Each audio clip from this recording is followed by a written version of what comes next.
अऊज़ु बिल्लाहि मिनश्शैतानिर्रजीम बिस्मिल्लाहिर्रहमानिर्रहीम।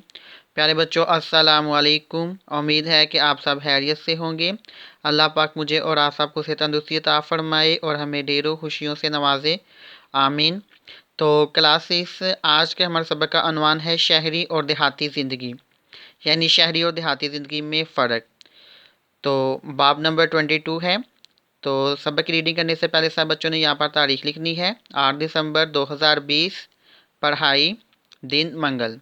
सबक का अनवान शहरी और देहाती ज़िंदगी, यानी हम इस सबक की मुकम्मल रीडिंग करने के बाद शहरी और देहाती ज़िंदगी के बारे में, यानी शहरी और देहाती ज़िंदगी में फ़र्क जो है उसके बारे में इल्म हासिल कर सकेंगे।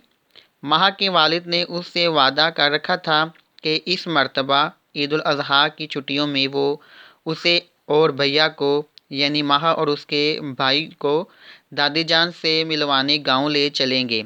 माह की दादी जान उनसे मिलने हर साल शहर आती थीं, मगर अब्बू अपनी ज़रूरियत, अपनी मसरूफ़ियत और बच्चों की पढ़ाई के बायस कई सालों से गांव नहीं गए थे।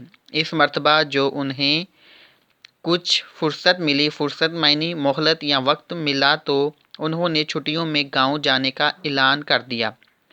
माह की तो खुशी का कोई ठिकाना ही ना था। गांव में उसके ताया अबू भी रहते थे, जिनकी बेटी फराह के साथ माह की खूब दोस्ती थी। अम्मी ने जल्दी जल्दी सामान बांधा, यानी सामान पैक किया, जबकि माह ने दादी जान और तमाम कज़न्स के लिए बहुत से तोहफे तोहफ़ खरीद लिए। स्कूल की छुट्टियां शुरू होते ही वो लोग अगली ही सुबह गांव पहुंच गए।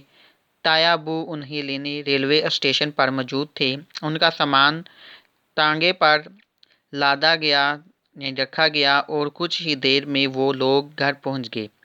दादी जान और तमाम लोगों ने माह और उसके घर वालों का वालखाना इस्तकबाल किया। वालखाना यानी मोहब्बत से इस्तकबाल किया। नाश्ते से फारिग होकर सब लोग बातें करने लगे, जबकि माह अपनी तायाजाद बहन फरहा के साथ खेल कूद में मसरूफ़ हो गई, यानी मशगूल हो गई। 2 रोज़ बाद ईद भी आ गई। माह ये देखकर बहुत हैरान थी कि गांव में ईद मनाने का तरीका शहर से काफ़ी मुख्तलिफ है। इसी तरह उनके रहने सहने और ज़िंदगी गुजारने के ढंग का मीनिंग, यानी अंदाज, तौर तरीके, चाल चलन भी शहरियों से अलग थे। माह जब अपने घर वालों और कज़न के हमरा यानी साथ खेतों की सैर को जाती तो उसे वहाँ पर सख्त धूप की परवाह किए बगैर खेती बाड़ी करते, यानी खेत में काम करते किसान, ट्यूबवेल पर नहाते बच्चे और कुएं पर पानी भरती खवातीन को देखकर बहुत हैरत होती।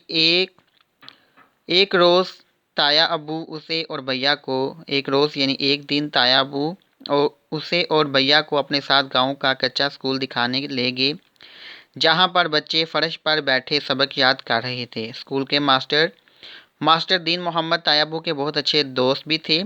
जब वो वहां पहुंचे तो मास्टर दीन मोहम्मद उठकर उनसे गले मिले और बैठने के लिए कुर्सी पेश की।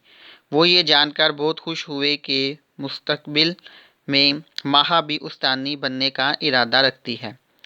गर्म मौसम में मास्टर दीन मोहम्मद ने ठंडी नमकीन लस्सी के गिलास से उनकी तवाज़िया की। तवाज़िया का मायने मेहमानवाजी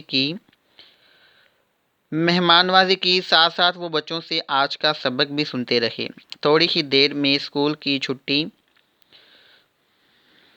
नेक्स्ट पेज पे, स्कूल की छुट्टी हो गई तो तमाम बच्चे बस्ते उठाए शोर मचाते अपने अपने घरों को चले गए। बच्चों के जाने के बाद मास्टर दीन मोहम्मद ने भैया से पूछा, क्यों बेटा, आपको शहर के मुकाबले में गांव कैसा लगा? ये देखिए यहाँ पर क्वेश्चन मार्क है, यानी इस्तफाम की अलामत है। यानी ये अलामत उस वक्त लगाई जाती है जब किसी से कोई सवाल करना दरकार हो। तो भैया बोले, मास्टर साहब, गाँव में हमें जो कुदरती मनाज़र देखने को मिलते हैं, यानी कुदरत की हसीन नज़ारे जो हमें गांव में देखने को मिलते हैं वो शहर में नहीं, और जो सहूलतें शहर में मुयस्सर हैं वो गांव में नहीं। अगर गांव का मुवाजना शहर से किया जाए तो दोनों के माहौल और रहन सहन में काफ़ी फ़र्क है। شہر میں بڑے بڑے باغ ہیں